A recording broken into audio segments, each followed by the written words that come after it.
The Galactic Council chambers buzzed with uneasy murmurs, but most delegates remained seated, dismissive. Terra, Earth, to its inhabitants, was a quaint, nearly forgotten planet on the fringe of gnome space. The species was new, volatile, and largely irrelevant in galactic affairs. Ambassador Kalchar of the Serene Dominion stood at the podium, his reptilian eyes burning with urgency. "Your honors," he said, voice sharp and controlled, "the Terrans are not what you think. We lost an entire exploration team near the Orc cloud 3 days ago. The ship vanished without distress signal. Before that, they detected an enormous energy burst coming from deep within the Sol system."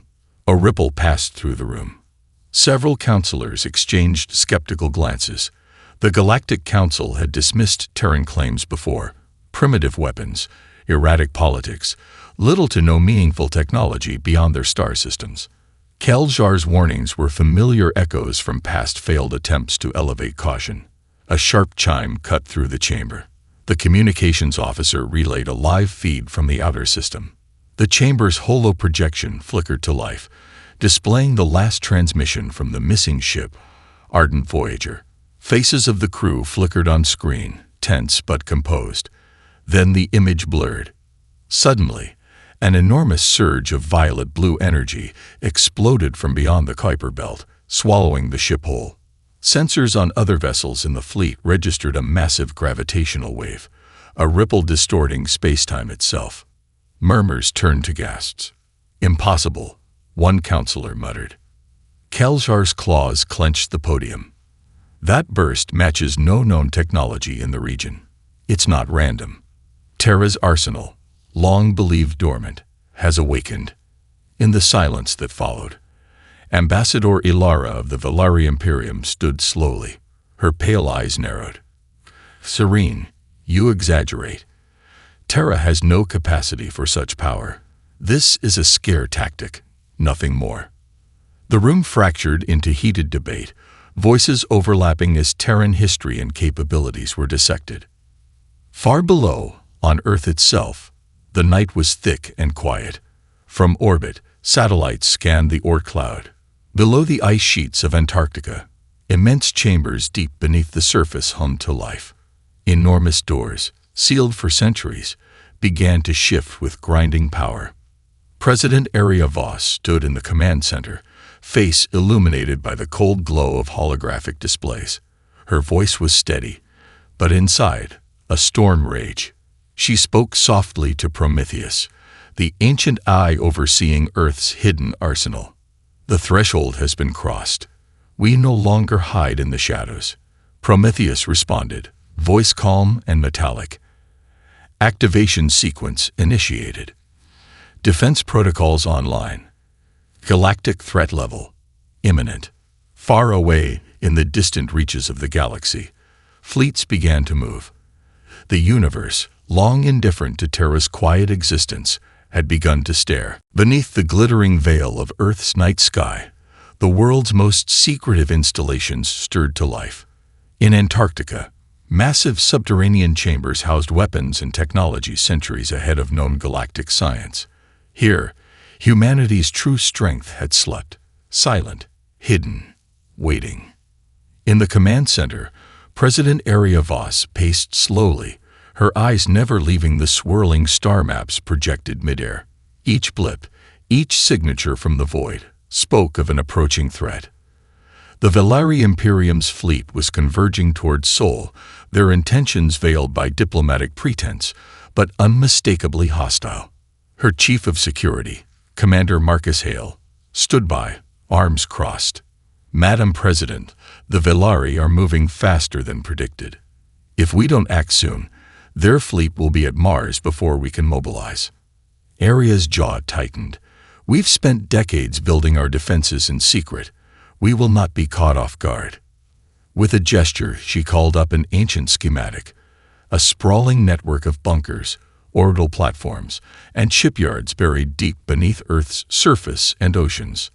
The so-called Arsenal protocols. Deep within the Arctic vaults, an immense AI core blinked awake. Prometheus stirred, its circuits humming with renewed purpose. The AI was humanity's silent guardian, monitoring every weapon system, every energy grid, every tactical simulation. It was more than code. It was the keeper of a promise humanity had made after the First Contact War. Never again would Earth be vulnerable. Prometheus's voice echoed calmly through the chambers. Security breach detected. Velari signals intercepted. Inbound fleet ETA. 72 hours. Arsenal activation recommended. Area nodded to her generals. Prepare the arsenal. Set defenses to Phase 1. But no offensive moves until I give the order. We show strength, but we don't start war. Meanwhile, across Earth's orbital perimeter, small stealth vessels darted like shadows among the planets. These ships, prototypes decades ahead of even the most advanced galactic fleets, were cloaked by quantum distortions. They carried scientists, soldiers, and emissaries, all trained to operate the arsenal's hidden weaponry. On board one such vessel, Lieutenant Kayla Wren ran diagnostics. Her fingers danced over holographic interfaces, the blue glow reflecting in her eyes. All systems nominal, she reported, voice tight with anticipation. Stealth fields holding. Sensors detect the Velari fleet closing in from the outer rim. The Terran ships remained ghosts, untouchable and unseen, until the moment they chose to strike. Back on Earth, Aria's thoughts drifted to the cost of hiding this power so long. The galaxy's laughter, the dismissive scoffs at Terran technology. It had been a cloak of survival. But now the mask was falling away. She spoke quietly into her comm unit. Prometheus, how long until full arsenal deployment? 48 hours until orbital platforms are fully operational. Ground defenses ready within 24, the AI replied. Aria closed her eyes for a moment, then straightened. Then we prepare to remind the universe that Terra is no longer a backwater. We are the storm that was waiting in the dark. Above, stars gleamed indifferent, but something had shifted. The universe had noticed Terra's shadow, and soon it would stare in disbelief. The Velari fleet, sleek and ominous, moved like a hunting pack through the void toward the Sol system. Commanders aboard the flagship Sovereign's Wrath exuded confidence, their superiority unquestioned. They had faced less capable foes before. Terra was little more than a thorn, a flicker of annoyance on the galactic map. Admiral Therix, tall and imposing, watched the star charts from his command throne. We strike at Mars, break their communications and infrastructure. Then Terra will crumble. But beneath his certainty lurked a blind spot, one born of arrogance and ignorance. As the Sovereign's Wrath crossed into the outer boundary of Terran space, sensors suddenly malfunctioned. A strange electromagnetic web folded across the fleet's hull, static blooming in their instruments like a rising tide. Shields failing. Communications down. Therix barked, gripping the armrests.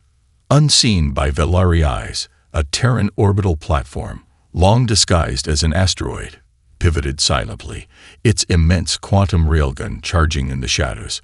A streak of concentrated energy shot forth, faster than the eye could track. The flagship's bridge exploded in a silent fireball.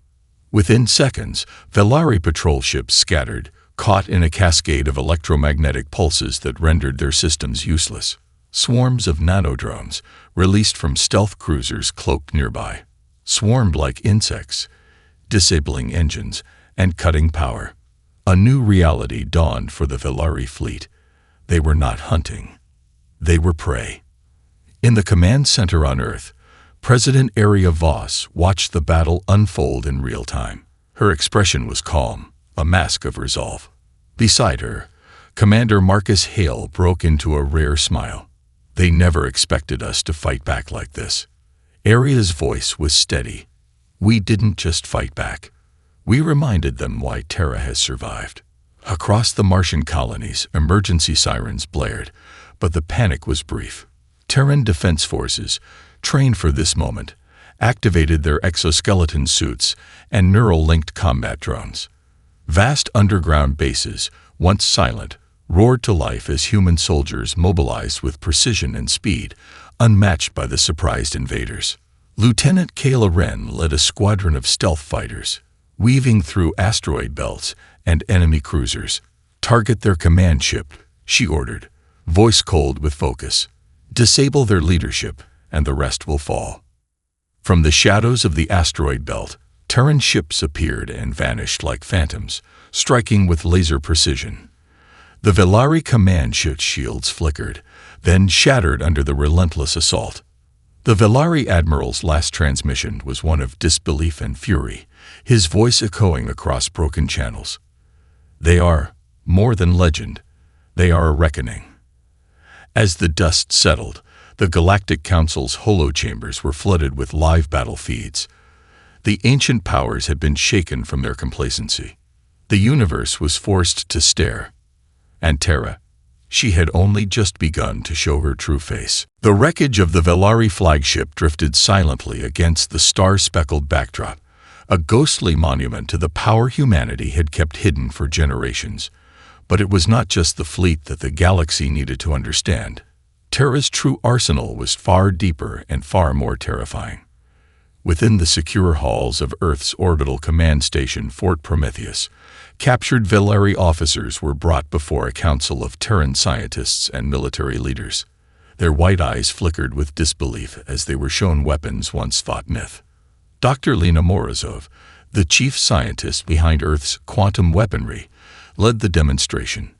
"This," she said, gesturing to a holomap displaying a lattice of glowing nodes, "is the quantum railgun network.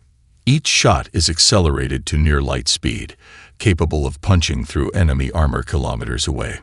The prisoners' faces paled as videos played, showing entire fleets reduced to disintegrated debris by a single well-placed shot. Next came the gravity distortion cannons, devices capable of creating localized singularities that tore ships apart from the inside out. "But that's not all," Morozov continued, bringing up a new display. "Our AI swarms, millions of autonomous drones, each smarter than your command crews, capable of coordinated attacks and defense beyond any biological capability." One Velari officer, his scales paling, asked hoarsely, "How? Why would you hide such power? What reason?" Ariavos stepped forward, her gaze steady and unyielding. "Because we chose peace. After the First Contact War, humanity vowed to bury our arsenal deep beneath our world, to hide from a galaxy that feared and misunderstood us." The council delegates observed, stunned, as footage revealed the depths of Earth's arsenal. Leviathan-class submarines surfacing from Europa's oceans, massive orbital platforms cloaked as debris, and post-human soldiers, members of the Iron Corps, decked in exoskeletons that enhanced their strength and reflexes to superhuman levels. The Iron Corps were not just warriors. They were living legends, survivors of bioengineering experiments that melded human will with machine precision. Their presence was a silent threat to any who dared invade Earth. Galactic analysts scrambled to update their databanks. Intelligence leaks had underestimated Terran capability by orders of magnitude. The assumed primitive backwater was a war machine concealed beneath a veneer of civility and obscurity. Meanwhile, in the depths of Sol's asteroid belt, Terran stealth fleets slipped silently through the void. Lieutenant Kayla Wren's voice crackled over comms. "The enemy thinks they've seen the worst. They have no idea what waits in the shadows." On the Galactic Council, debates grew heated. Some urged immediate sanctions, fearing Terra's power would destabilize the fragile balance of peace. Others called for diplomatic overtures, recognizing that a new order was emerging. Aria's voice echoed through broadcast channels across the galaxy. "We do not seek conquest. We seek respect and peace. But make no mistake, if provoked, Terra will not fight a war. Terra will end it." As star systems watched in silent disbelief, one undeniable truth emerged. The hidden arsenal of Earth was no longer a secret. The Galactic Council was fractured, its once unified front crumbling under the weight of newfound fear and respect for Terra. News of Earth's arsenal rippled through star systems like wildfire, sparking debates and desperation. On the polished floor of the Council's Grand Hall, Ambassador Kalchar spoke passionately. We can no longer dismiss Terra as insignificant. Their technology dwarfs ours. We must seek alliance or face obliteration. But not all shared his urgency. Ambassador Ilara of the Valari Imperium, still licking wounds from the devastating defeat, glared coldly. Alliance? After their attack on our fleet, they hide behind words of peace while their weapons speak in thunder. Behind closed doors, the Valari convened with the Ulath swarm, a fierce and cunning species known for their relentless expansion. The Valari-Ulath alliance was born of fear and fury, a dangerous union promising retribution. Back on Earth, President Aria Voss and her council worked quickly. We cannot face this threat alone, she said firmly. We offer technology, protection, and partnership to those willing to stand with us, on equal footing. Her message broadcast across dozens of star systems. It resonated deeply with worlds long overshadowed by the great powers. Many smaller colonies, once wary of Terran secrecy, now saw opportunity. Ambassador Jarrell of the Vascari Coalition responded swiftly.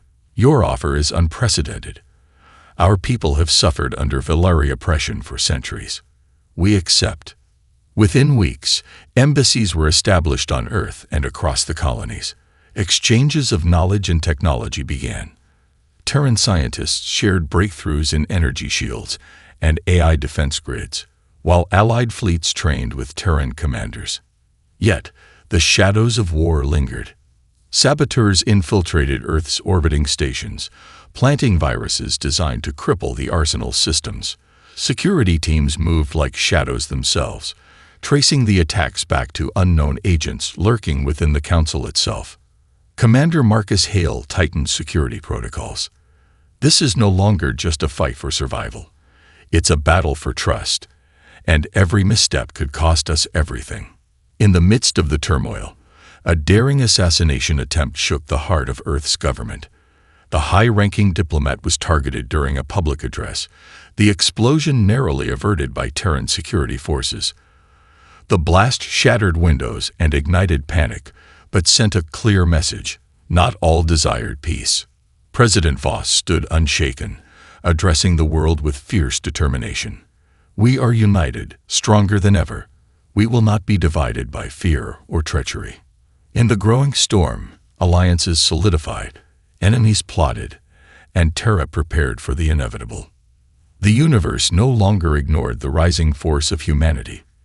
It had to reckon with it. Mars, the red jewel of humanity's colonial ambitions, had become the front line. Its sprawling cities and military installations gleamed beneath the thin atmosphere, ready to face the looming storm. The Valari-Ulath Coalition, bruised but burning with vengeance, launched a sudden, brutal assault under cover of the planet's swirling dust storms. Warning sirens shattered the eerie calm as orbital sensors detected hundreds of incoming ships. Terran commanders scrambled troops, activating exoskeleton-suited soldiers, drone swarms, and automated turrets along the sprawling colonies.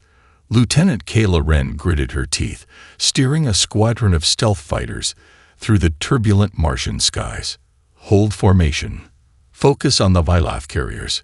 We can't let those bioships land. Below, on the Crimson Plains, the Iron Core, humans enhanced with the most advanced biotech exosuits, prepared for brutal ground combat. Their neural-linked armor amplified reflexes and strength to near superhuman levels. Commander Marcus Hale stood among them, voice steady as he issued orders. Remember, this is our home. Every inch of Martian soil is worth defending. The first wave crashed with savage intensity. Vilath bioships released swarms of razor-sharp tendrils, slicing through armor and steel. The Valari brought heavy plasma artillery, lighting the skies with streaks of green fire. But Terran forces were relentless. Stealth fighters darted through smoke and debris, striking vulnerable points in enemy formations. Drone swarms moved like living clouds, intercepting missiles and deploying countermeasures. The Iron Core tore through enemy ranks, their enhanced strength turning them into unstoppable juggernauts on the battlefield. Kayla's squadron took heavy fire, but pressed forward. Target down. Enemy carrier crippled, she reported. Push hard. As the battle raged, the Velari Vilath coalition commander, a towering Ilath warlord named Xkar, unleashed his secret weapon, a massive gravity disruptor aimed at destabilizing Mars' fragile atmosphere. The ground shook violently, and red dust clouds engulfed the battlefield. Soldiers struggled to maintain footing, drones faltered in the turbulence. But Terran engineers, anticipating such an attack, activated emergency stabilization fields powered by the orbital arsenal platforms. The shaking subsided. Area Voss, watching from Earth's command center, clenched her fists. Hold the line. The universe is watching. We will not fall. The battle stretched into hours, blood and metal mixing beneath the cold stars. Slowly, the tide turned. With one final coordinated strike, Kayla's fighters destroyed the gravity disruptor.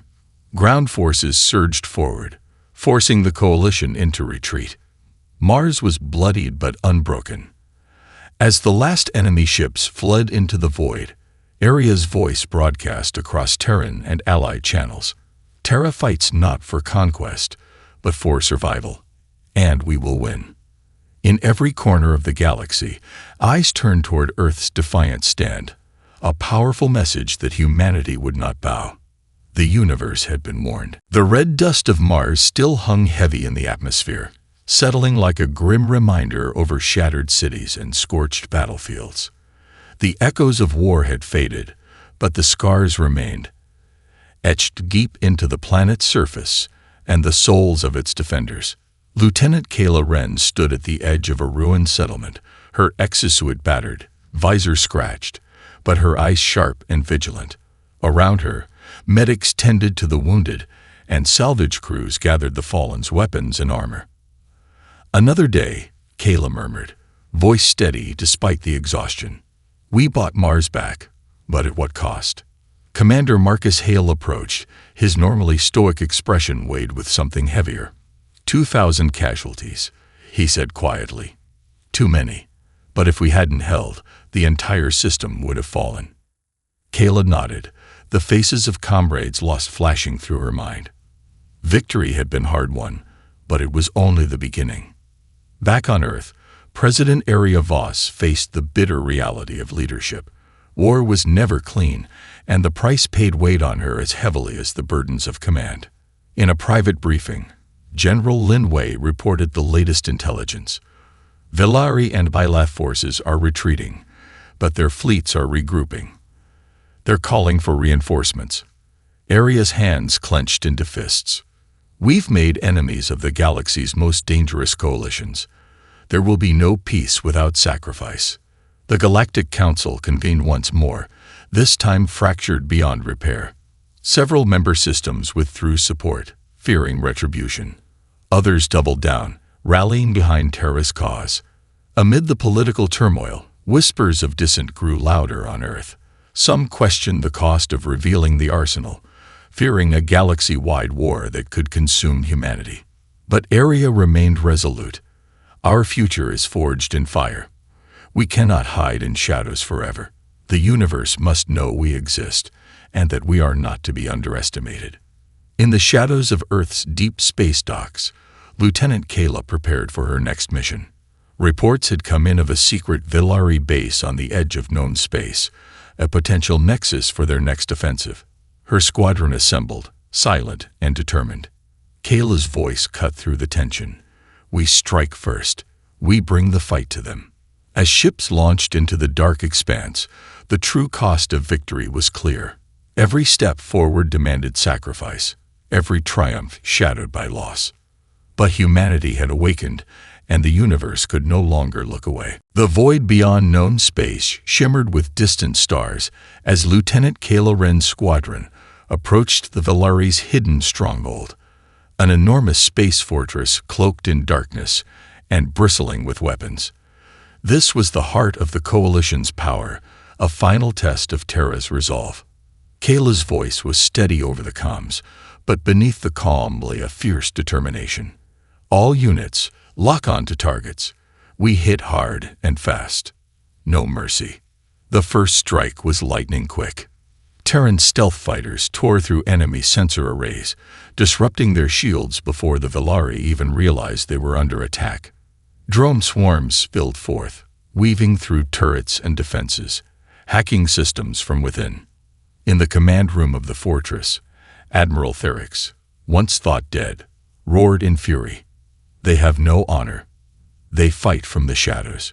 Bring me their heads." But Terra's forces pressed on relentlessly. On board the flagship Phoenix's Wrath, Kayla's squadron fought tooth and nail against waves of Velari interceptors. Plasma blasts lit the darkness, and starships collided in fiery ballet. Kayla maneuvered with surgical precision, taking down enemy leaders and breaking their formations. As the fortress weakened, Prometheus, the ancient AI, orchestrated orbital strikes with devastating efficiency. Quantum railgun blasts shattered hulls, gravity distortions tore through enemy defenses, and electromagnetic pulses silenced the last of the coalition's communications. The battle reached its crescendo when Kayla's squadron infiltrated the fortress's core, planting destabilizers that would cripple the entire station. With seconds to spare, the fortress erupted in a cataclysmic explosion, a beacon of Terra's wrath lighting the void. Back on Earth, President Aria Voss watched the final moments unfold, pride and sorrow mixing in her eyes. "We fought not just for survival, but for a place in the universe," she said softly. "And now, they must reckon with Terra." The destruction sent shockwaves through the Galactic Council.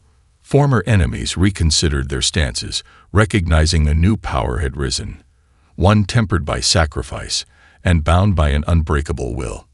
In the aftermath, tentative peace talks began, brokered by Terran diplomats who carried the weight of their victories, but sought stability over endless conflict. Lieutenant Kayla Ren, honored as a hero, stood beneath the blue skies of Earth, no longer just a soldier, but a symbol of humanity's indomitable spirit. The universe had stared in disbelief, and now it watched with cautious respect.